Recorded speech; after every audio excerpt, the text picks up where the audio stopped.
جہاں جہاں بڑے کارنامے انجام دیے مسلمانوں نے، وہ ہو سکتا ہے کیا ہو سکتا ہے؟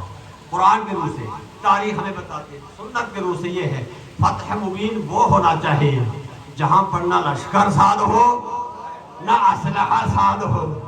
کیا بات ہے؟ تو پھر کیا ہو؟ پھر کیا ہو؟ رسول کے ساتھ 3 مرد ہو، 1 خاتون ہو، میدان میں جائیں اور فتح کر کے آئے، اے فتح مبین ہے۔ بس یہاں سے میں ادھر تھوڑا 2 منٹ آپ کا وقت لے لوں گا۔ یہ فتح مبین کیسا ہو گیا؟ یقین کریں وہ مسلمانوں، سلام کرو ان پنجتن پاک کو، سلام کرو۔ عیسائیوں نے چیلنج کر دیا تھا کہ یہ دین اسلام پر حق ہے تو پھر ہمارے ساتھ مباہلہ ہوئے گا، اگر نہیں پر حق ہے تو یہ ہاتھ کھڑے کریں گے، عیسائیت پھیل جائے گی۔ آج دین اسلام نامی دین ہے تو سمجھ لو فاطمہ جیت گئی ہے، حسن جیت گیا ہے۔ وہ مسلمانوں مباہلہ موجود ہے، اور مباہلہ کا آیت کا کمپلیٹ اس طرح ہو جاتا ہے ثم نتحد فنجعل لعنت اللہ علی الکاذبین۔ ہم مباہلہ کریں گے پھر جھوٹوں پہ رچ کے، رش کے لعنت بھیجیں گے۔ 2 گروپ ہے، پنجتن پاک ایک طرف ہے اور جو آنے والے لشکر ایک طرف ہے، راہبان صاحبان۔ ان میں سے ایک کو تو کہا ہے، دونوں تو نہیں ہو سکتے۔ ایک طرف کاذبین ہے تو لازمی بات ہے دوسری طرف صادقین ہو سکتے ہیں۔ کوئی بھی مسلمان اس طرف کاذبین لانے کی کوشش جرات نہیں ہوگی، تو اس کا مطلب ہے جو آل محمد کے مقابل میں، یعنی محمد کے مقابل میں، علی کے مقابل میں، فاطمہ کے مقابل میں، حسن کے مقابل میں، حسین کے مقابل میں، چاہے چھوٹا آ جائے یا بڑا آ جائے یا منصب والا آ جائے یا تاجر آ جائے یا ریاست والا آ جائے، وہ کاذبین میں جائے گا۔ کمال ہو گیا، وہ کاذبین میں جائے گا۔ اب اس میں لعنت بھیجنے کی کوئی پریشانی نہیں ہے کیونکہ صادقین کے مقابلے میں آ گیا ہے۔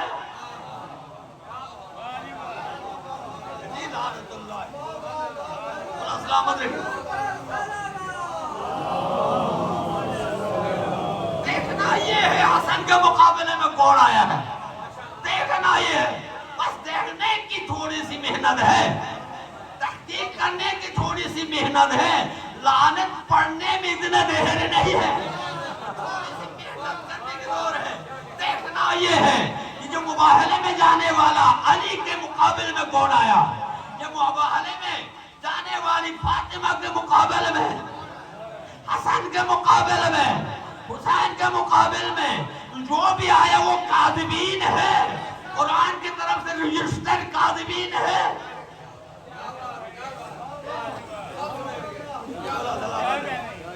اب آپ دیکھیں حسن کے مقابلے میں کون آیا، سب کو پتہ ہے کس نے مقابلہ کیا۔ کبھی کبھی تو اس صادق کو کہنا پڑا اپنے عزت سنبھال کے منبر سے اتر جا، ہے نا، کہنا پڑا نا اپنے عزت سنبھال، یہ منبر تیرے باپ کا نہیں ہے،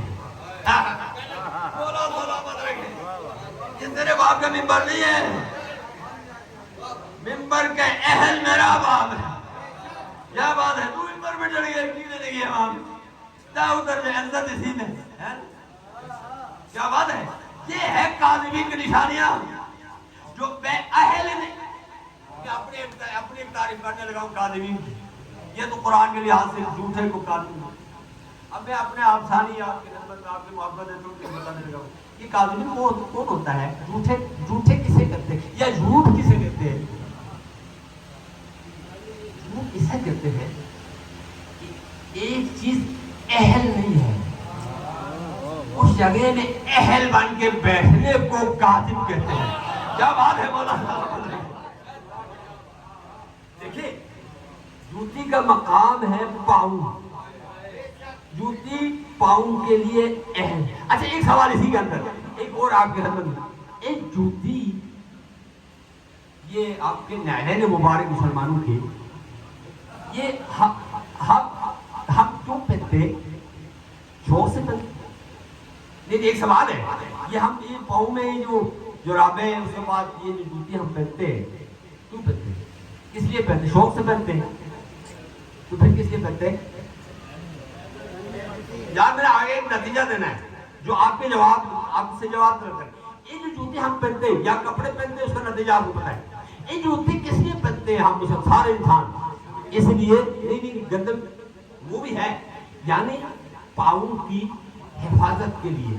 پاؤں کی حفاظت کے لیے کیا نجس نہ لگے, کوئی پتھر نہ لگے, کوئی کانٹا نہ چھوڑے, حفاظت ہو جائے. اس کا مطلب ہے جوتی کا کام ہے ہمارے پاؤں کی حفاظت کرنا. اسی لیے تو مسلمانوں نے 12 ربیع الاول کو جوتی سینے سے لگا دیا. کیا بات ہے, ذرا غور فرمائیں, ذرا غور جاگے رہے. مسلمانوں نے نعلین کو سینے سے لگا دیا, سر پہ لیا. اس لیے کیوں لیا؟ اس لیے کہ مسلمانوں کو پتہ ہے اس نعلین سے, اس میں ایک بات اضافہ کروں گا, اصل سے نقل بہتر. اصل سے ہے نا چمک دمک بڑی خوبصورت ڈیزائن کلر, تو اصل سے نقل بہتر کر کے متبرک کر کے بالکل اچھی بات ہے سینے سے لگا دیا سر پر. کیونکہ مسلمان یہ کہتے ہیں اس نعلین مبارک نے میرے حبیب کی پائے اقدس کی حفاظت کی ہے, اب یہ سر پہ لگانے کے قابل ہے. وہ مسلمان میں ایک سوال کرتا ہوں, جو جوتے نعلین رسول اللہ جب پائے اقدس کی حفاظت کر کے تو سر پہ لے سکتے ہیں, وہ جس نے ساری نبوت کی حفاظت کی ہے.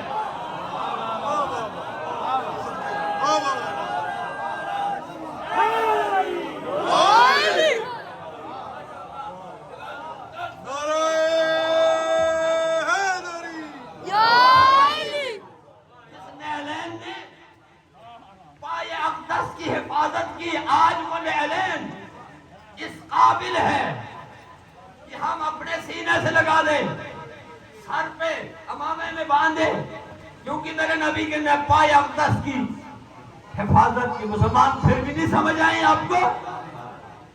جس نعلین نے پائے اقدس کی حفاظت, اس کو ایسا احترام کرتا ہے وہ جس نے ساری نبوت کی ہر قسم کے کانٹوں سے, ہر قسم کے دشمنوں سے حفاظت کی ہے, اور آپ فرما رہے ہیں یہ کافر ہے. تو پھر یہ نعلین ادھر نہ رکھو, یہ نعلین کا کیا بھروسہ ہے؟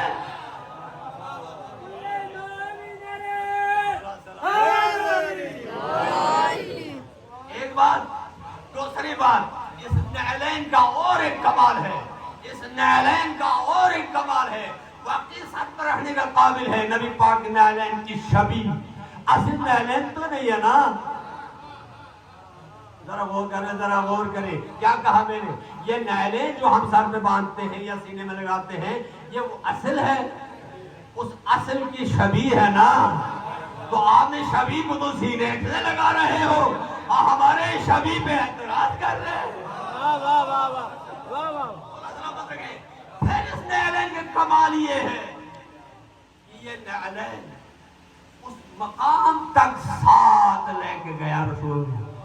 جب عرش برین میں پہنچا تو احتراماً ادباً رسول اللہ نے نعلین کو اپنے سے الگ کرنا چاہا. اوپر سے وحی آئی, میرے حبیب کی کرنا چاہ رہا ہے, کیا کرتے ہو؟ فرمایا چونکہ مقام مقدس ہے, میں چاہتا ہوں یہ نعلین کو اتار کے ادب کے ساتھ آگے آ جاؤں. اللہ کی طرف سے آواز ہے, میرے حبیب میں نے بلایا اس لیے تو نہیں تھا کہ آپ ایسا کریں, میں نے بلایا اسی لیے کہ عرش برین کو تیرے نعلین سے زینت ہو.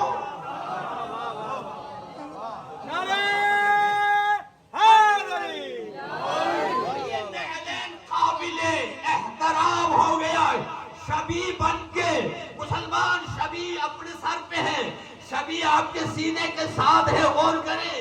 اب کسی شبی کے بارے میں کچھ نہیں کہہ سکتے، پہلے اس شبی سے الگ ہو جائیں پھر دوسرے شبیہوں کی بات کریں. تو پھر یہ نعلین اس کمال پر ہے کہ عرش برین کو زینت بخشی، وہ نعلین قابل سر پہ ہے، سینے پہ ہے.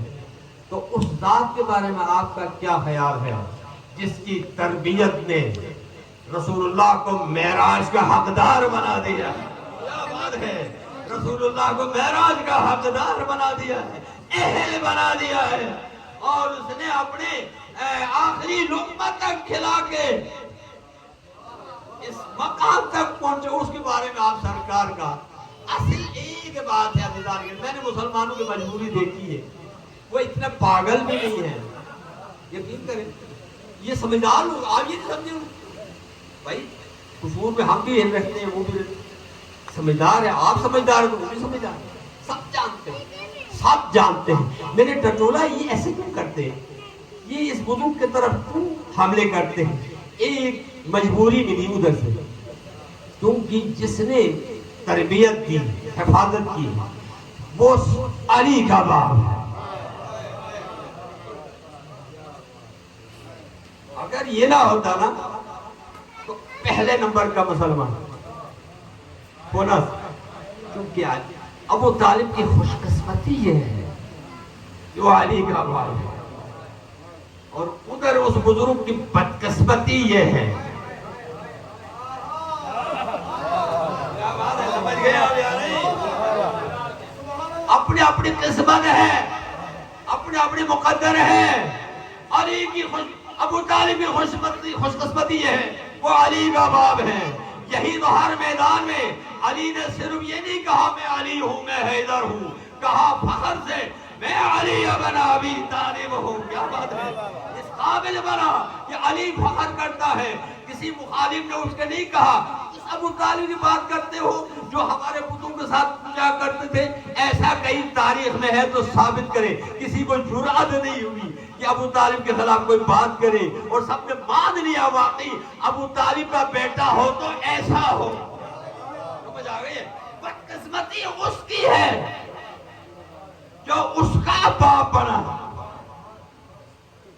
اور اسی نے کاذبین کے منزل پر آ کر صادقین پہ حملہ کیا اور صادقین کا دائرہ محدود کر دیا.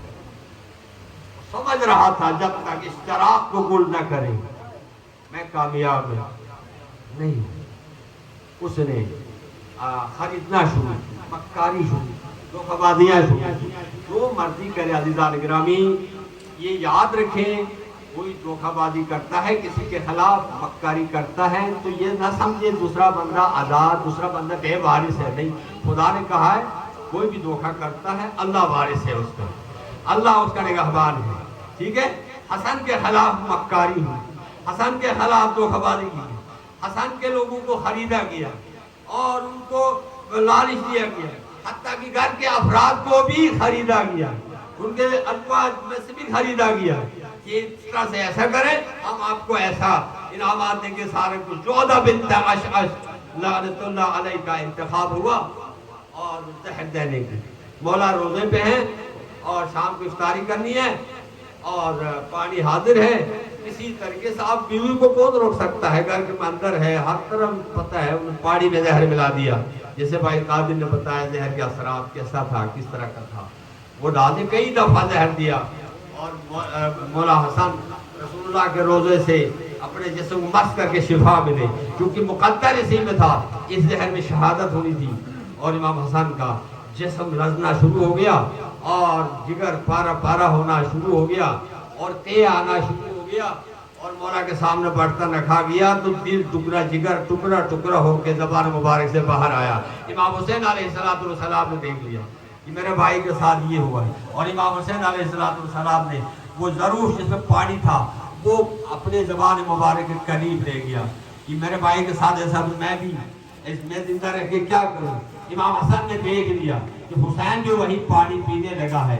امام حسن نے پانی چھین کے فرماتا ہے بھائی یہ آپ کی مقدر میں نہیں ہے، یہ پانی آپ کے مقدر میں نہیں ہے، یہ میرے مقدر میں ہے. آپ کے مقدر میں خنجر ہے، آپ کے مقدر میں تیر ہے، آپ کے مقدر میں پتھر ہے۔ اللہ اکبر۔ حسین یہ آپ کے نصیب میں نہیں، یہ میرے نصیب میں ہے۔ عزیزان گرامی، تاریخ بشریت میں بہت سے بہنیں دیکھی ہے جو بھائیوں کے وفاداری کی ہے۔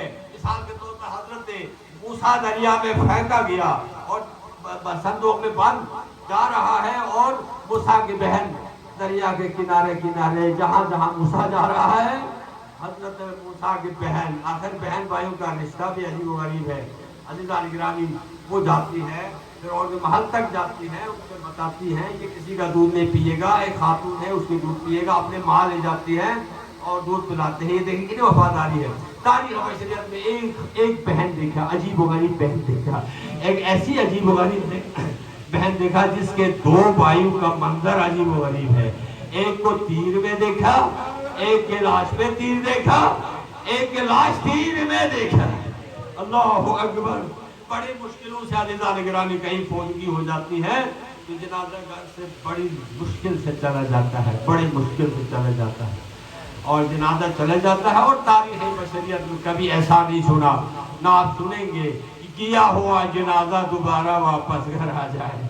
اللہ اکبر، کبھی ایسا نہیں ہوا۔ لیکن یہ بھی سالم بھی نہیں آیا، 70 تیر جنازے میں پیوست ہو گئے دوبارہ بہن کے گھر۔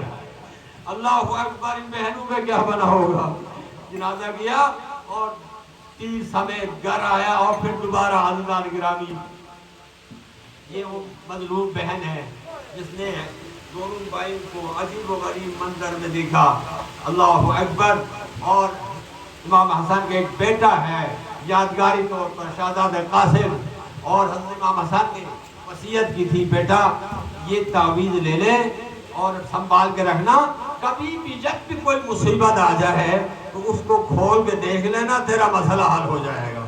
حضرت شہزادہ قاسم نے وہ سنبھال کے رکھا، اور کربلا کا واقعہ ہوا۔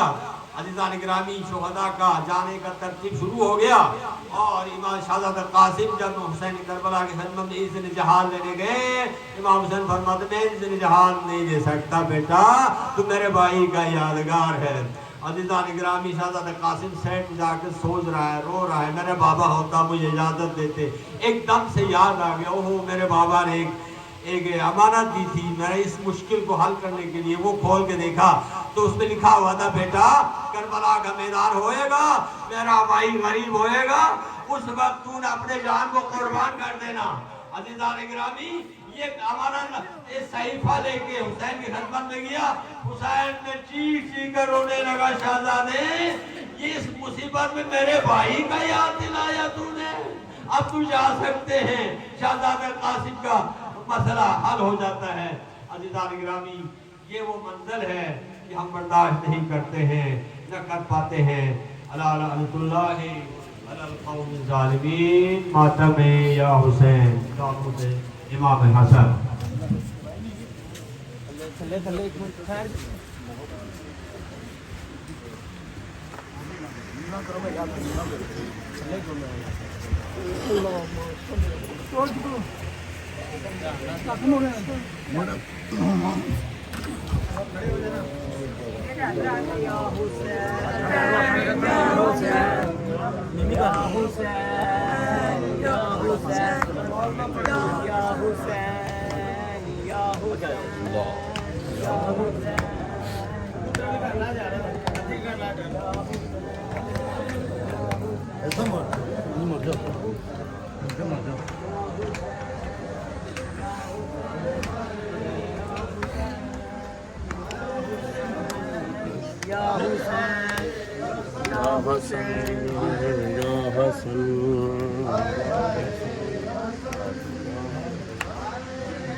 بس اتھی رہن دیو، اتھی رہن دیو۔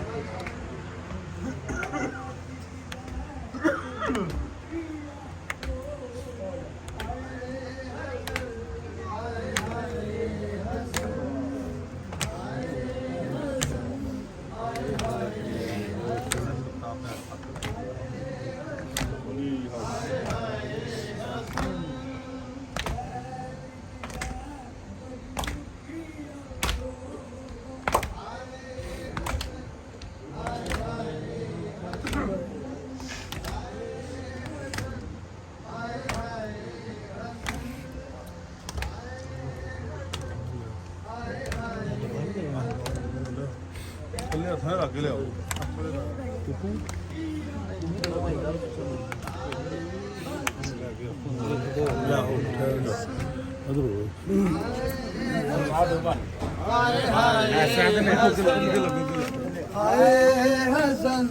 ਹਾਏ ਹਾਏ ਹਸਨ ਕਹਿ ਤਿਜਦਾ ਲਬ ਦੁਖੀਆ ਰੋ ਹਾਏ ਚੱਲ ਮੰਨ ਹਾਏ ਹਾਏ ਕੀ ਹੱਥ ਪਾ ਯਾਰ ਮੱਖਣ ਹਾਏ ਹਸਨ ਹਾਏ